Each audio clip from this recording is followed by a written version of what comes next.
안녕하십니까, 이민정 권사입니다. 지난 시간에 이어서 오늘은 신명기 17장을 들어가도록 하겠습니다. 신명기 12장부터 신명기 법전이라고 해서 하나님께서 십계명 외에도 그 십계명의 정신을 바탕으로 해서 여러 규례들을 알려주셨는데 그 세세한 규례들을 기록하고 있는 법전의 부분이라고 했어요. 그래서 지난 시간까지 읽었던 12장부터 16장까지는 종교적인 규례였다면 오늘 읽게 되는 17장부터는 정치적인 규례에 관한 것입니다. 물론 그 정치적인 규례라고 해도 이렇게 뭐 종교적인 규례와 딱 끊어지는 건 아니고요.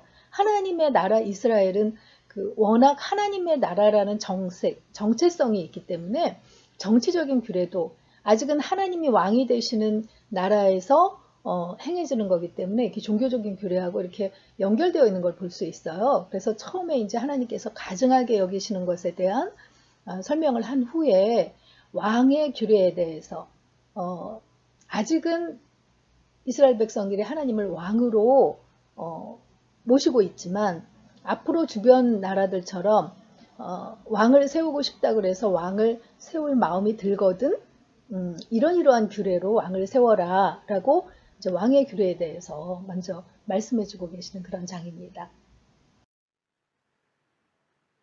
17장의 그 첫 부분은 하나님께 가증하게 여김을 받는 것이 무엇인지를 먼저 설명하고 계세요. 우리가 16장 에서 이야기할 때도 그 초태생을 하나님 초태생 오양을 사람들이 먹지 말고 하나님 앞에 드리라고 했는데 그때도 흠이나 어떤 잘못된 것을 발견하면 하나님 앞에 드릴 수 없다고 했잖아요.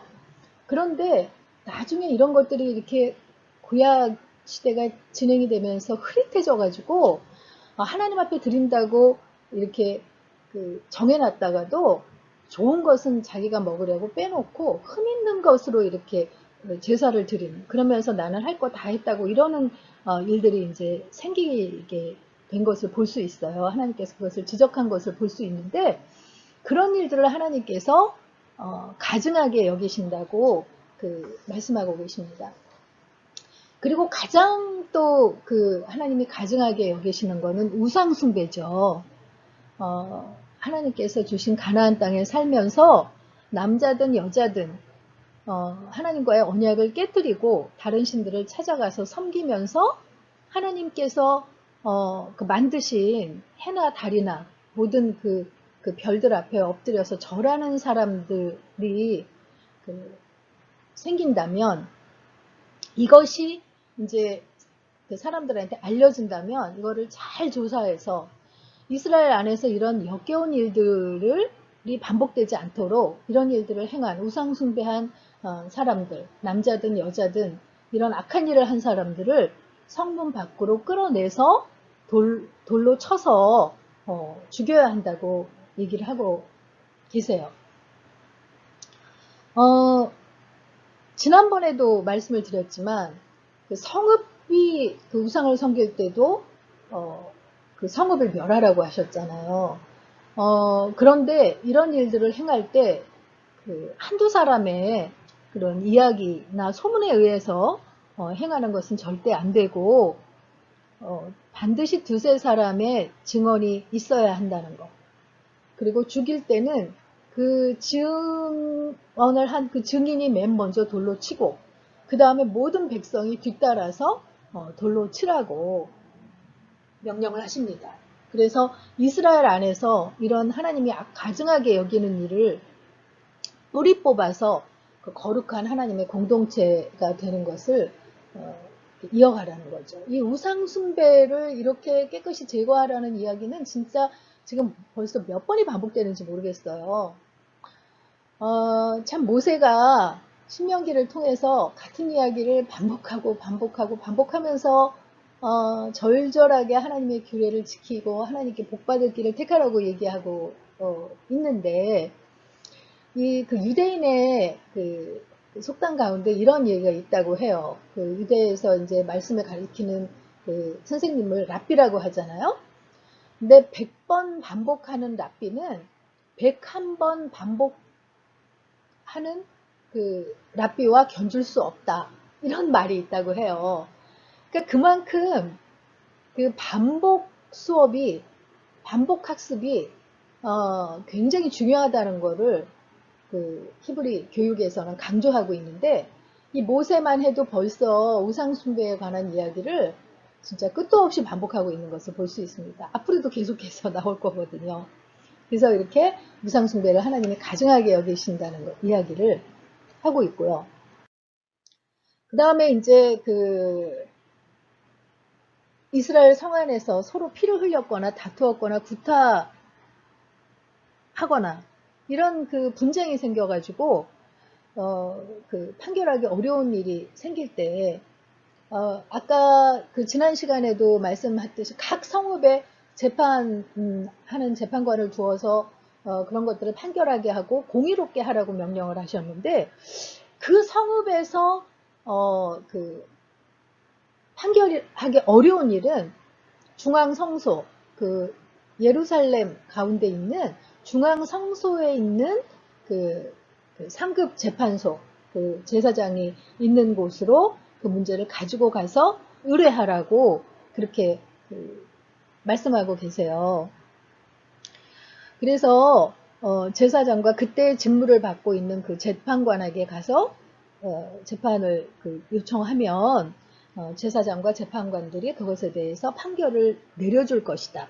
그러면 이스라엘 백성들은 그 주께서 택한 곳에서 그 내려준 판결에 복종해야 되고 백성에게 일러준 대로 지켜야 한다라고 말씀을 하는 거죠.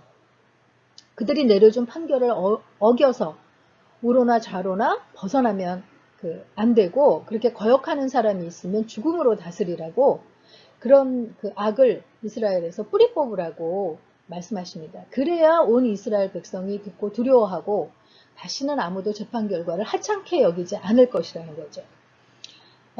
이런 그 규례가 이렇게 이제 각 그 성읍에서 재판관이 해결하지 못한 거를 중앙 성소에 가지고 와서 이렇게 재판받으라는 이 규례 때문에 나중에서는 이제 예루살렘에 사내들인 공의회가 생기게 되는 거죠. 대제사장과 제사장 24명, 장로 24명, 랍비 22명, 그래서 71명으로 이루어진 사내들인 공의회가 신약시대에 이렇게 운영되고 있는 걸 볼 수 있는데, 거기서 예수님도 그 사형을 판결을 받은 거잖아요. 그런 것이 이제 이런 규례에서 이렇게 계속 이어져서 지켜내려오게 된 거라는 걸 알 수 있죠. 그 다음에 그 왕을 세우는 규례에 대해서 17장 뒷부분에 말씀을 하고 있어요. 이스라엘이라는 나라는 하나님이 그 왕이신 신정 국가이기 때문에 왕이 필요 없는 그런 나라지만, 하나님께서 이전과 이후의 일을 다 아시는 분이잖아요. 결국은 이스라엘 백성들이 주변 국가들처럼 우리에게도 왕을 달라 할 것을 알고 계셨던 거죠. 그래서 너희에게 왕을 세우고 싶은 마음이 들거든. 굉장히 이렇게 안 세웠으면 좋겠지만 그런 일이 생기거든. 이렇게 이제 표현을 하고 계시는 거죠. 그때 하나님께서 택하신 자로, 이방인은 안 된다는 거예요. 이스라엘 민족 중에서 세우는데, 먼저 그 왕의 규례에서 3가지 금기사항을 먼저 말씀해 주고 계세요. 첫째는 병마를 많이 두지 말라. 이렇게 군대에서 이렇게 싸움터에 나가서 싸우게 되는 그런 군사와 이런 말들을 많이 두지 말라는 거예요. 그 이유는 뭐겠어요? 이런 게 많아지면 하나님을 의뢰하기보다 군사력을 의지해서 든든해하고 우쭐해하는 그런 일들이 생길 수 있기 때문이죠. 그리고 아내를 많이 두지 말라고 그랬어요. 아내를 많이 둔다는 거는 결국은 그들이 가지고 온, 이 아내가 어떤 그런 아름다운 여인을 보고 그런 정욕에 의해서 두는 그런 아내들을 말한다기보다, 왕들은 주로 이렇게 정치적인 계산에 의해서 이웃 나라들, 이웃 공주들을 주로 이렇게 아내로 여러 아내들과 이렇게 화친 맺으면서 들여오는 경우가 많았거든요. 그러면 그들이 가지고 온 종교까지 용납을 하게 돼서 결국은 왕도 같이 우상을 섬기는 일들이 생길 것을 아셨기 때문에 아내를 많이 두지 말라고 하셨어요. 그리고 자기를 위하여 은금을 많이 쌓지 말라. 재물을 많이 쌓지 말라는 거예요. 이것도 역시 하나님을 의지하기보다 그 물질로 인해서 그것을 더 많이 의지하게 되는 그런 일들이 생길까봐 그런 거죠. 이렇게 그 4가지 금기사항에 대해서 말씀해 주셨는데 여러분 이 부분을 이렇게 읽다 보면 떠오르는 인물이 있죠. 다윗의 아들인 솔로몬 왕이 이 3가지를 완벽하게 어긴 왕이잖아요. 병마도 많이 뒀고 아내도 1000명을 두었다고 했고 또 은금도 전에도 후에도 솔로몬 같은 부를 누린 자가 없다고 성경에 기록된 대로 이렇게 많은 재물을 쌓았던, 그래서 결국은 그의 말로가 좋지 않았던 것으로 저희들이 알고 있습니다. 그래서 하나님께서 세웠던 이 규례를 지키지 않았구나라는 것을 알 수 있는 거죠. 아까는 그런 부정적인 면, 금기사항을 먼저 알려주셨는데 그 다음에는 적극적으로 행해야 할 그 왕의 의무에 대해서 이야기해주고 있어요. 왕이 오르거든 율법서의 그런 등사본을 맨날 책에 기록해서, 그러니까 자기가 율법을 맨날 기록해야 된다는 거예요. 그래서 평생 자기 옆에 두고 읽어서 여호와를 경외하고 지켜 행해야 한다라고 말씀하는 거죠. 그래야 하나님 여호와 경외하기를 배울 수 있다는 거예요. 그래야 그의 그 마음이 형제 위에 교만하지 않고 하나님의 명령에서 떠나서 좌로나 우로나 치우치지 않는 그런 그 삶을 살게 되고, 그렇게 되면 하나님께서 이스라엘 중에서 그와 그의 그 후손이 왕위에 있는 날이 장구할 것이라고 이렇게 약속해주고 계세요. 그래서 이 율법의 모든 말씀과 주례를 지켜 행하면 다윗에게 약속해 준 대로 영원히 그의 후손의 날이 장구할 것이다 라고 이야기를 해주고 있죠. 나중에 우리가 이제 열왕기 상하를 읽게 되면 그 왕들에 대해서 평가하는 게 나오거든요. 이제 누구는 다윗과 같은 왕이었더라, 이런 이야기 표현들을 우리가 보게 되는데, 그것은 그 다윗이 그만큼 하나님의 말씀과 규례를 지켜 행하려고 애쓰는 왕이었다는 거거든요. 그래서 다윗과 같았더라 하면 그 왕이 선한 왕이라는 거고, 다윗과 같지 않았다고 하면 악한 왕이라는 건데, 그런 모든 남유다와 북이스라엘의 모든 왕들을 평가하는 기준이 되는 그런 부분이 바로 이 왕의 규례의 부분이라고 할 수 있겠습니다.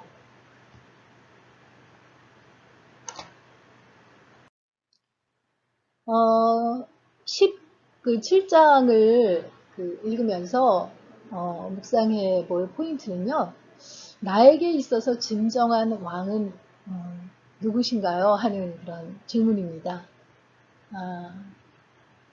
우리가 하나님을 내 삶의 주인이라고 고백하면서 진정 내 삶의 왕은 주님이십니다 라고 고백하기 원하지만, 우리가 하루하루의 삶을 살면서 순간순간 내가 왕이 돼서 내 자신이 왕이 되고, 혹은 때로는 또 어떤 나에게 있어서 소중하다고 여기는 다른 어떤 것들을 왕 삼으면서,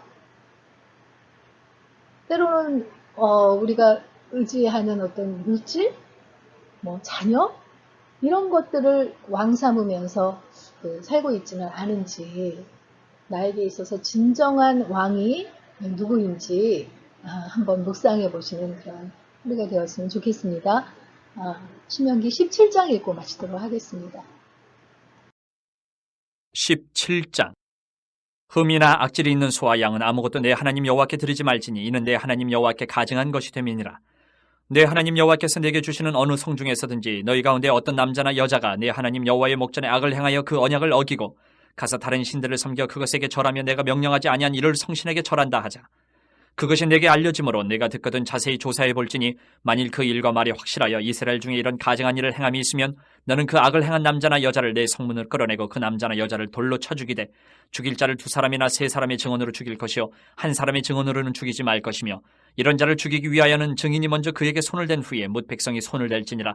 너는 이와 같이 하여 너희 중에서 악을 제할지니라. 내 성중에서 서로 피를 흘렸거나 다투었거나 구타하였거나 서로 간에 고소하여 내가 판결하기 어려운 일이 생기거든 너는 일어나 내 하나님 여호와께서 택하실 곳으로 올라가서 레위 사람 제사장과 당시 재판장에게 나아가서 물으라. 그리하면 그들이 어떻게 판결할지를 내게 가르치리니 여호와께서 택하신 곳에서 그들이 내게 보이는 판결의 뜻대로 내가 행하되 그들이 내게 가르치는 대로 삼가 행할 것이니 곧 그들이 내게 가르치는 율법의 뜻대로 그들이 내게 말하는 판결대로 행할 것이요 그들이 내게 보이는 판결을 어겨 좌로나 우로나 치우치지 말 것이니라. 사람이 만일 무법하게 행하고 내 하나님 여호와 앞에 서서 섬기는 제사장이나 재판장에게 듣지 아니하거든 그 사람을 죽여 이스라엘 중에서 악을 제하여 버리라. 그리하면 온 백성이 듣고 두려워하여 다시는 무법하게 행하지 아니하리라. 내가 내 하나님 여호와께서 내게 주시는 땅에 이르러 그 땅을 차지하고 거주할 때에 만일 우리도 우리 주위의 모든 민족들 같이 우리 위에 왕을 세워야겠다는 생각이 나거든 반드시 내 하나님 여호와께서 택하신 자를 내 위에 왕으로 세울 것이며 내 위에 왕을 세우려면 내 형제 중에서 한 사람을 할 것이요 내 형제 아닌 타국인을 내 위에 세우지 말 것이며 그는 병마를 많이 두지 말 것이요 병마를 많이 얻으려고 그 백성을 애굽으로 돌아가게 하지 말 것이니 이는 여호와께서 너희에게 이르시기를 너희가 이후에는 그 길로 다시 돌아가지 말 것이라 하셨음이며 그에게 아내를 많이 두어 그의 마음이 미혹되게 하지 말 것이며 자기를 위하여 은금을 많이 쌓지 말 것이니라. 그가 왕위에 오르거든 이 율법서의 등사본을 레위 사람 제사장 앞에서 책에 기록하여 평생이 자기 옆에 두고 읽어 그의 하나님 여호와 경외하기를 배우며 이 율법의 모든 말과 이 규례를 지켜 행할 것이라. 그리하면 그의 마음이 그의 형제 위에 교만하지 아니하고 이 명령에서 떠나 좌로나 우로나 치우치지 아니하리니 이스라엘 중에서 그와 그의 자손이 왕위에 있는 날이 장구하리라.